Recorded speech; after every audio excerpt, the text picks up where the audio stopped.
travail de Laurence Egartel est très subtil. Il joue beaucoup sur les œuvres anciennes ou récentes, et c'est ce qui vraiment nous a donné envie de la laisser s'infiltrer dans nos collections.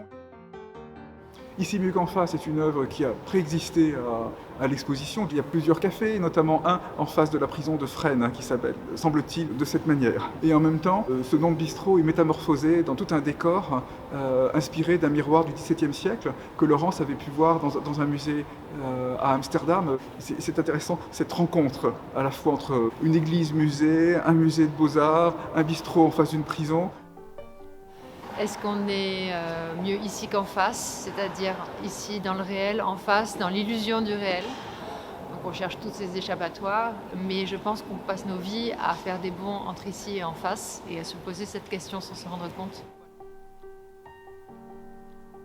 Cette tapisserie des soleils couchants au pluriel, donc soleil S, couchant S, sur la Seine à Lavacourt, m'a été donc évidemment inspirée du tableau qui est de Claude Monet, cette merveille qui est de l'autre côté de la Simèze. Enfin, j'avais envie d'ajouter un sens à ce moment délicieux du coucher du soleil. Et je crois que la tactilité, enfin le ressenti de l'espace qu'on peut avoir dans le tableau pouvait être étendu à un autre médium. J'ai utilisé des fils de lurex très épais qui permettent ainsi de refléter la lumière de différentes façons selon comment on tourne autour de la tapisserie et même les différentes heures de la journée. Laurence Egartel, dans son travail, joue beaucoup de la réappropriation, de la superposition, du dédoublement et de la métamorphose. Et cette série des cathédrales qu'elle a réalisée en 2014 s'inspire en fait d'un ouvrage Cathédrales et Églises de France. Ce livre, elle l'ouvre en fait à la double page de la cathédrale de Bourges, dans son atelier.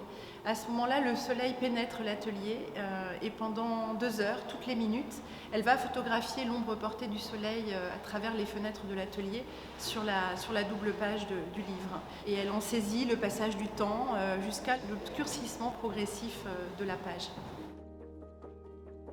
Toute la fragilité qu'on trouve dans les sujets qui sont peints dans ces grands tableaux, mais aussi dans les sculptures du XVIIIe ou XIXe qui les entourent.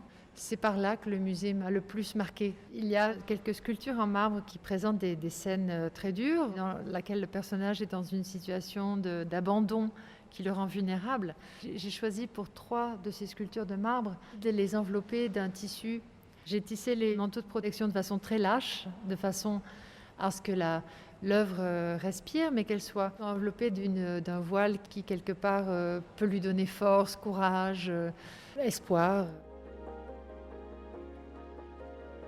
Dans le jardin, on a installé 10 photographies de la série Healing Plants for Hurt Landscapes. C'est une série qui est issue de tout un travail qu'elle a mené dans une ville aux Pays-Bas. Elle a travaillé avec une population locale défavorisée pour venir faire des sortes de cataplasmes d'herbes qu'elle vient apposer sur des photographies du monde, détruits, blessés, bouleversés, que ce soit par les guerres, que ce soit par des catastrophes naturelles. Cette série est assez représentative de toute une part du travail de l'artiste qui a vraiment à cœur les thématiques du soin et de la protection qu'on retrouve tout au fil du parcours dans les collections du Petit Palais.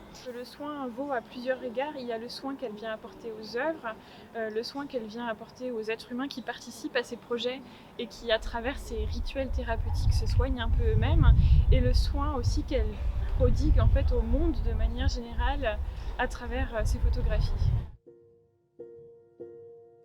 Ça part d'une œuvre du musée puisque c'était un daguerreotype qu'affectionnait particulièrement Susanna Gallego-Cuesta qui s'occupait de la collection photo. Cette pièce a été conçue à la Manufacture de Sèvres.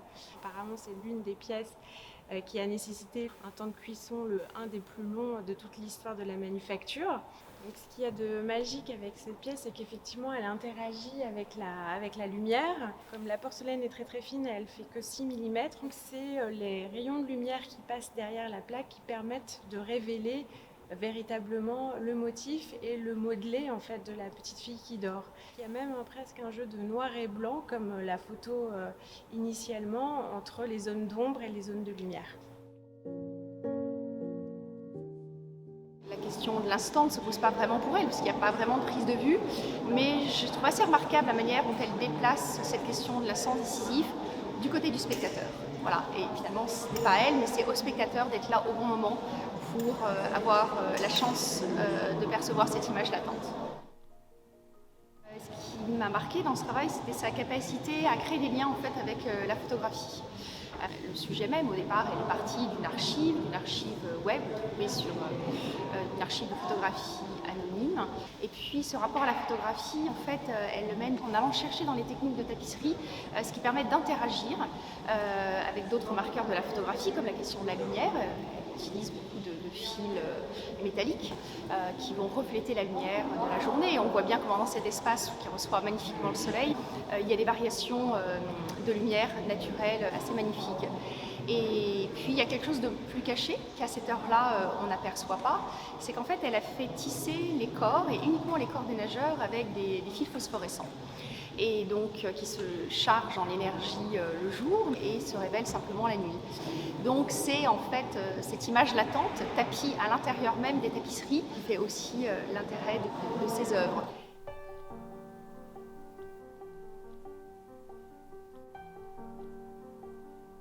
Pour répondre à une œuvre du Petit Palais, qui est une tête de Saint Jean-Baptiste, une icône célèbre de la collection, Laurence a imaginé un animal de verre.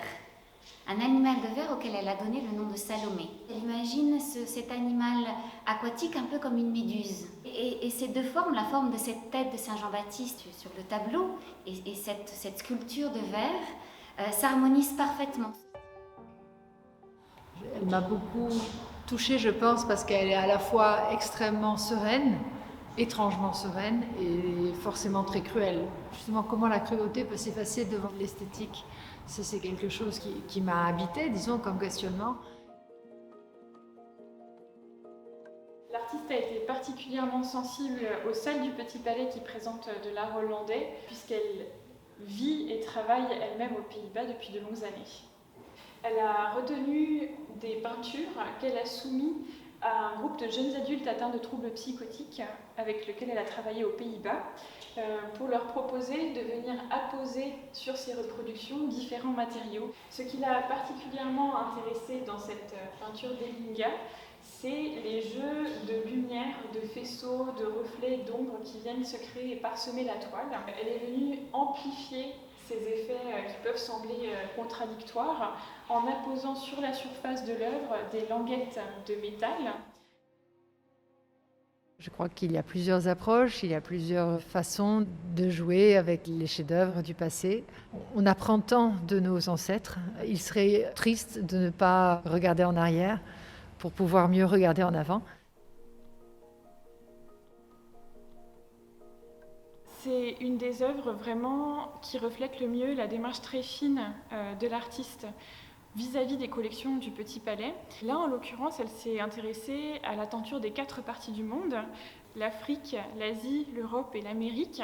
Et à partir de ça, elle a fait donc ce patchwork en extrayant des parties différentes de la tenture d'origine pour proposer ces 4 parties du monde à elle, qui reflètent donc un monde globalisé, en proie à plusieurs périls, que ce soit la montée des eaux, que ce soit une sorte de déshumanisation de l'espace-temps. Et ça a été la grande surprise finalement quand on l'a accrochée, parce qu'elle s'est complètement harmonisée avec l'espace. Beaucoup d'œuvres me touchent. Je pense par exemple à cette harpe. Cette harpe manquait de 3 cordes et elle l'a imaginée d'une manière très, très subtile avec ces larmes de verre. C'est une installation vraiment poétique. On s'est beaucoup amusé en fait à créer cette correspondance visuelle, sensible, poétique, et cette rencontre avec les pièces, que ce soit des peintures, des objets, des tapisseries, des montres, une harpe.